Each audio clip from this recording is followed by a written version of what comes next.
It might be a good time to tell you a bit about myself, because I ain't really done that, I don't think, and I'm kind of like in this self-reflection time, I guess, when there's nothing going on. But yeah, I thought I'd tell you a bit about my life. I wanted to do it on like a podcast or something, but I thought they might not ask everything I want to say, so why don't I just say it on my own YouTube and then, yeah. Also, on my YouTube, there's loads of vlogs when I used to vlog. It got a bit like too much to do, bringing out a camera every weekend, trying to capture everything. It sort of added to it when I was just trying to like enjoy the shows and make sure the shows were sick. So yeah, these things happen, man. I'd love to bring them back. I probably will, but yeah, I can't really say when. I kind of like to do it when I've got a load of shows on. So yeah, go and check any of them out. They're all on this channel. Clip anything you want from any of my videos, by the way, if you want to put it on TikTok or whatever. But yeah, me, Amplify. So, what can I say?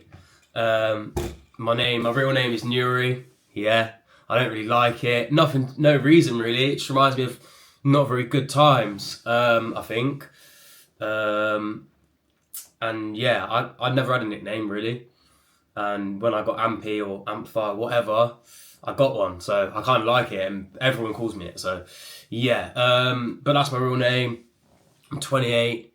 Yeah, I was born in London in 1997. I know I don't look it. Thanks everyone. And yeah, I was born in London. I lived with my mum for 2 years. I lived with my mum and my brother for 2 years. And then I was put into foster care. I moved into a foster home with I think there was about 7 people in the foster home. I was moved with my brother, which is lucky because it doesn't always happen that way. I lived there for 3 years. So I was obviously really young at this point. I didn't really know what was going on. And then when I was 5, me and my brother got adopted together. So yeah, I've never really told this before, so it's weird, but I feel like it's cool for you guys to know you're important people in my life, you get me? So yeah, man. But yeah, when I was 5, I got adopted with my brother, moved in with my mum and my dad to a place called Torquay, in a place called Devon. And yeah, we had 2 dogs when I moved there. I remember like the day we got there, we had a car crash on the way as well, which is like not my mum's fault or my dad's fault, but yeah, it was a 52 car pile-up on the way there. So when we moved from the foster home, literally that drive with all of my stuff in the car, we was in a 52 car pile-up, which is crazy. But we're alright. So yeah, obviously it was a weird feeling. Like if I was a bit older, I'd be like pranging way more. But yeah, it's obviously a strange thing, isn't it?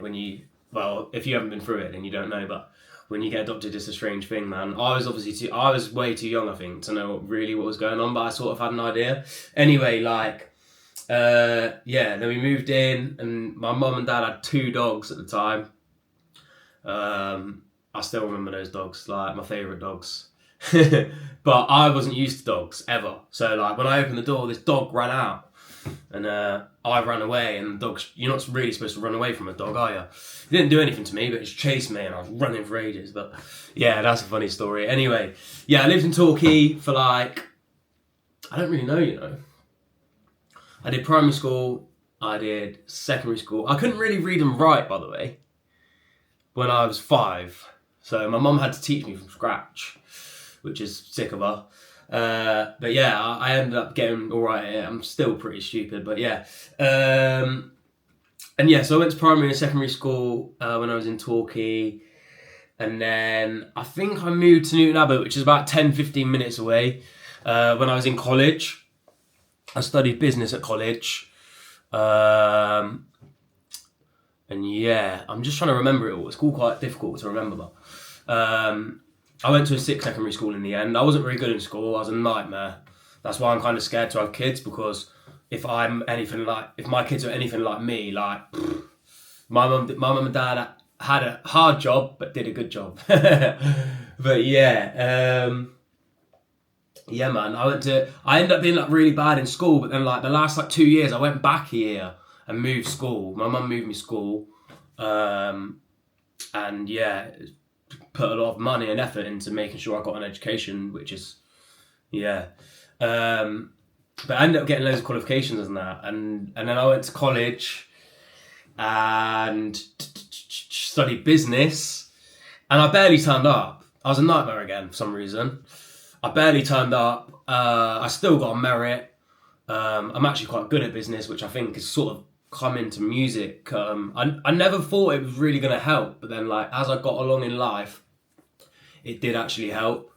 And then yeah, I've worked from when I was really young as well. So when I was still living in Torquay, when I was like 13, I was working in a hotel carrying suitcases for like, because it was like one of those hotels where quite a lot of old elderly people go and stuff. And I was carrying suitcases. And I used to make good money because I was really young and everyone thought I was cute and just give me tips and like, yeah. And then I did a paper round in the morning. Like the cases thing was only on like a Friday and Saturday. And then like I used to do this thing at school where he sold Lucozade and Trident chewing gums and all that. You know that, innit? Yeah, and I've always been a bit of a business guy, money guy. So yeah, and then where am I? So I'm at college. And then, yeah, I barely went there, man. I still passed, but shouts to my teachers at college because I was a nightmare. And then what happened? So, yeah, I had a couple of jobs. I worked in McDonald's for a while. I actually really enjoyed it, to be fair. I met some good people at McDonald's. I worked at Domino's for a long time. Some of the best times of my life and best people I've ever met at Domino's, man. It's strange to think about it now. I was a shift manager when I was 17, I think. So yeah, I was like literally in charge of the whole store, and I'm 17 trying to tell people who are like 30 and stuff what to do. It's challenging, but it was good, man. I really enjoyed it. Like I used to work like 60, 70 hour weeks. Never really smart with my money. I got in loads of debt and stuff. But yeah, it's all part of my life really. It makes me who I am. But yeah, I worked in Domino's. Then what did I do? I did door knocking for a while. I didn't really enjoy that. I was selling double glazing and that. Good people, man. Like, good company, but it was just, I don't know. It's kind of like you have to sell to make money, and it's not easy. People slam the door in your face for 90% of the day. Do you know what I mean? But yeah. And then what happened? I worked in for like a food company, doing like telephone sales. I was quite good at that. Working with a rep, like growing an area. That was good. Like met some amazing people there as well. Them skills like that I learned there are still used now. Do you know what I mean? When I'm trying to make sales, or you know, when I'm selling products or music or whatever, like certain tactics and stuff like that. So yeah, man. And then it comes into like this weird bit of like, I'm kind of talking about my life more than like music, but yeah, I was doing music from like 18. I was DJing with my mate. I was kind of on the mic at first, and then that didn't last very long. And then we were just doing like, you know, pre-drinks and small things, and we got a couple of little bookings here and there. I remember doing a set with Shotter, like when I was really new. Shouts to Brian Move, man. He put me in a lot of like good spaces. Did a load of shows in Exeter. So everyone who goes to Move, I think I'm down there soon again, you know. But yeah, I did loads of shows there. Like there was one point you walked in Move and I'm on every poster, just obviously a support. But yeah, and then I'm just trying to like think of like key bits. Yeah, I mean, I was doing the DJing stuff. Then I started making music. With the DJing stuff, I was kind of like there was way more competitions and stuff back then. You could enter comps, and I was winning quite a few of them. I think I just got obsessed by drum and bass, and I just learned everything about it. I went back listening to podcasts, interviews, learning documentaries, you know what I mean? And then my selection was really good because I just delved through people I really liked: Dominator, Easy, Profile, Logan, like Subkillers. There was loads of people at the time, T.I., Boo, like just going through all their back catalogues. Listen, like Boo used to sell dub packs, obviously, like I do, here and there. And like, I used to have all of them, all of his ones. Like I've gone back like a year or so ago, and just like went through the chats I've had with some artists, like when I was a DJ, innit, like just buying tunes for mad prices and trying to like, I was just obsessed with having exclusives at the time because I couldn't make my own. So, and it was kind of like a thing back then to have like mad exclusives and stuff like that. If this video cuts, by the way, I'll just charge this up and then restart it, but it's on low battery, but yeah, whatever. And then, yeah, I started making music slightly before that. Sorry, the comps. Yeah, I'm talking erratic, but it'll make sense. Yeah, with the comps, obviously, shout out to X, Next Hype. That's like some of my first shows ever in London was through X. He still knows me from that guy. You hear him say it on sets and stuff, like, this mad journey. Like, I remember playing like Room 4 for like travelling from Devon to London, yeah, which is like 4 hours, 5 hours, just to go and play for half an hour, but didn't care. I was like, I'd go on my own as well. It's daunting at the time when you're younger and that, do you know what I mean? I wasn't really used to London. I was only born there. Didn't really used to travel that much when I was younger. But yeah, like, yeah, shout out to X, put me on Next Hype, man. I met so many people there. Like, definitely make sure you do your Next Hypes, like, they're worth it, man. And you'll work your way up as well. Like, X is very aware of who everyone is. He remembers what I did back then, now. Do you get what I mean? And how many artists are on those lineups, and he still remembers. Like, at the end of the day, think of all the lyrics that he remembers every day and like every weekend for years. The guy switched on, you get me? But yeah. And then obviously, so I entered a comp for Nicky Black Market. I remember I met Nicky Black Market, yeah, in Blue Mountain, in the toilets. There's a club in Bristol called Blue Mountain. It's not there anymore. But yeah, I remember I met Nicky in the toilets, and it's a strange one. I was just chatting to him, like I weren't bothering him or anything. I was just talking to him. We kind of come out the toilet and we were chatting for a little bit. And then, yeah, I just remember thinking like, wow, like this guy that I've seen around and like he's legendary. He was just chatting to me, like just talking to me, you get me, making time for me. It didn't really happen that much back then. Like he was kind of one of the only ones. There's a couple, there's IC3, Profile, like Fat Man. There's a few that were just talking to me even though they didn't really know who I was. You get what I mean? But yeah, and then obviously I entered a comp for Nicky's thing because I was like, kind of like, I love this guy because he's so amazing. Like, I just followed everything he did. Do you get what I mean? And then I seen he did a comp, like a DJ comp for his Nicky Black Market and Friends he used to do down at Croydon. I think this one was at Wembley actually, but they were quite often at Croydon. But yeah, and then I entered that comp, and then that's when I became face to face again with, it was like Nicky, Profile and Fat Man used to put these raves together. And then there was like a point of like, I remember just thinking like, yo, like me and Fat Man were very aware of each other, me and Profile were very aware of each other at the time. Like at this point, like I was sharing all of their music and their label stuff, and I was interested in the scene, innit? I was just active, like I just wanted to be a part of it, you get me? Yeah. And then yeah, and we sort of sat down at this table in Box Park. There's kind of like a middle bit where you don't have to be in the rave. We sat down there and we was all just talking, do you get what I mean? And then it's sort of like that face to face kind of like, I think they were like, all right, this guy's cool, do you know what I mean? I've always been the same guy, I'm always the same. But yeah.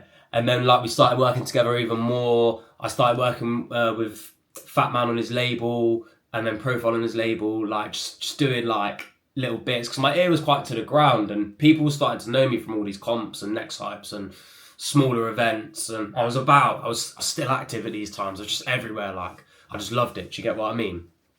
Like I lost so much money. I lost so much money on car expenses, like repairs, fuel. Like I was just driving a dinger at this time. Do you get what I mean? But I just loved it, man. I didn't care. You get me? But yeah, and then I was working with them, and then I started making music because I was kind of around these people who were like, they're active in music and production, and I was kind of like signing everyone else's music, and it was doing really well, and then I wasn't doing it myself, and then yeah, basically I just started making loads and loads of music. But that kind of coincides, like this whole time I'm working as well, like at that telesales job, and then like I think what happened was I left there. and I went somewhere else. Can't really remember. Did a few jobs here and there. Anyway, and then I remember like I got a job like sort of working for Amazon where like you're on the phone. That was my experience, you know. You get me, but you're on the phone dealing with people. Oh, my umbrella's broke, and I just remember that being a big thing. My umbrella's broke. I refund or we'll get it uplifted or whatever. And then lockdown happened, and they kept me on anyway, even though I was new, because I was quite good at it. And then my old job called me and says, "Listen, do you want to do?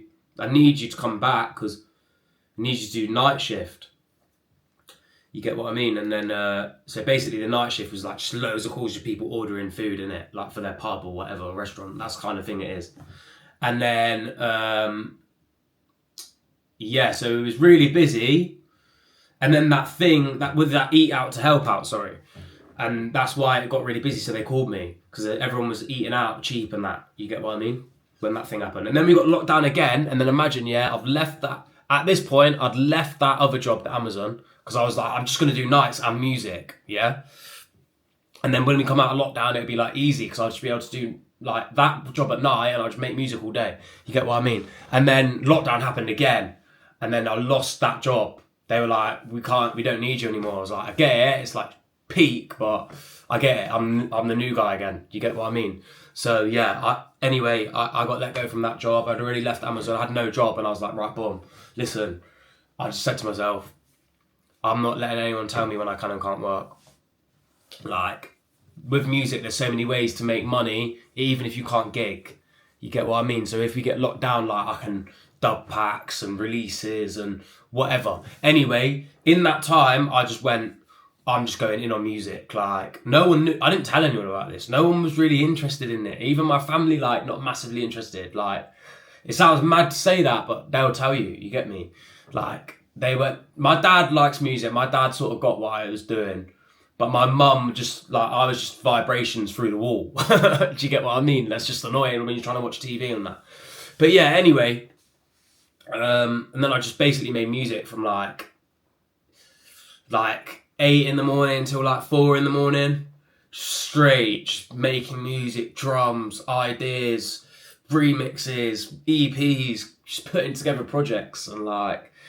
And then, anyway, the whole time through lockdown, I was just releasing. They're all doing really well. And then it was kind of like, this guy Amplify just come out of nowhere and he's mad. And he's making all these tunes. It's kind of different. And then I come out of lockdown and by that time, I had an agent. I was getting like, my fee was like 200 quid, I think. I was doing like 3 shows a week, 4 shows a weekend still for like that much. Like I was in demand. You get what I mean? Like I've just exploded sort of thing. Out of nowhere. And then, but yeah, shout out to Skibber as well, by the way. R.I.P. Skibber D, because Skibber used to play my mix. He used to do these live streams in lockdown and he used to play my 100% mixes where I would just put all my tunes in there.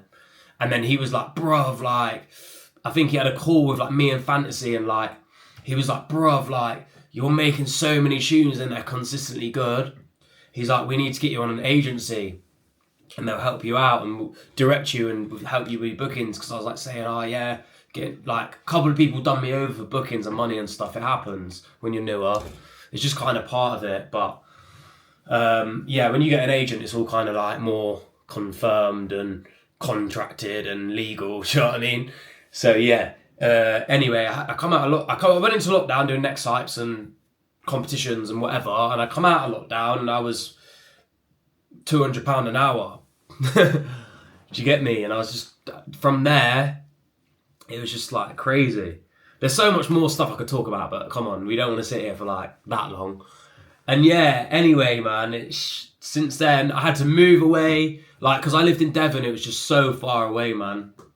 It was so far away from like everything, like other than Bristol, really. There's not much going on down there either, like in Devon. So it's like you have to travel everywhere. So basically, I just made the choice to move to the Midlands, man.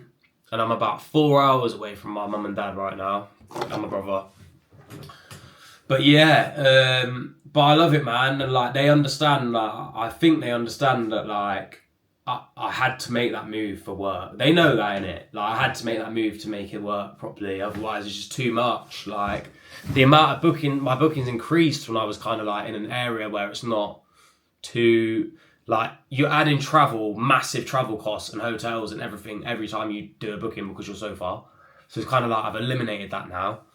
And yeah, it's the best thing I ever did. Best thing I ever did was move, because I needed to move out anyway. Like, I was kind of like warring with my mum because it was just like she didn't get what I was doing, and I get it. And I was being a nightmare because I was just doing music, like stuff that needed to get done around the house, and I didn't really think too much about anyone else because I was so focused on this. And I kind of like see that now, and I think I'm like, because I'm kind of now. I wasn't the best person back then. I wasn't.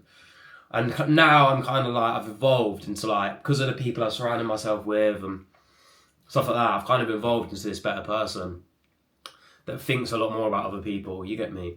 I've not always been like this in that sense, but it's just growing up, innit? Do you get what I mean? But yeah, I've lived 4 hours away from my family for like the past 3 years, which is not easy, man. It's not easy. Like, I don't see them that often because I'm so busy as well. It doesn't make sense for me to travel back all the time. And they get that. And when I can see them, I will. Do you get what I mean? But yeah, and then there's so much craziness happened. Like, me and Metalwork started Gradient. Like, me and Tom met, yeah, through like gaming. I was a fan of Metalwork and Venom actually at the time, but I was a massive fan. I'm still a fan. But yeah, and then yeah, we literally met through like, I was just buying loads of music off him and getting exclusives off him. Like I told you, I get obsessive like that with music, and like I just go in deeper than a lot of people will to someone's back catalogue, and you know. But yeah. And then I just started communicating with him a lot more because it was like, he's obviously like, what? I get it. If I have someone who's like really like into my stuff, I'm like, you're a G. Do you get what I mean? And he's probably thinking the same at the time. Like, and we just started talking more and more. And then like, I was a bit of a PC gamer back in the day. And then I started to get, when I got a better computer, this one actually, the one that's sort of old now. Yeah, I ended up starting gaming again, as well as making music. And obviously he was helping me out with music as well. Like, as a fan, he was helping me out with music, but it was like the kind of like friendship was like kind of early on. It sort of formulated quite quickly. And then yeah, we were just gaming, and that's when we were kind of like in calls with each other rather than like Facebook Messenger. And then we were just in calls, and then yeah, we just decided like, bruv, let's just start a label, because we were releasing music.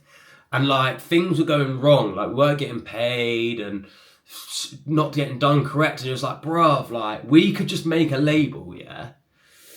That's like, we always had so many ideas, as you can imagine. When you're sat in a game for that long, and even just sat there making music together, like, on a call, on Discord it's called, or whatever. A lot of people use it now, but yeah.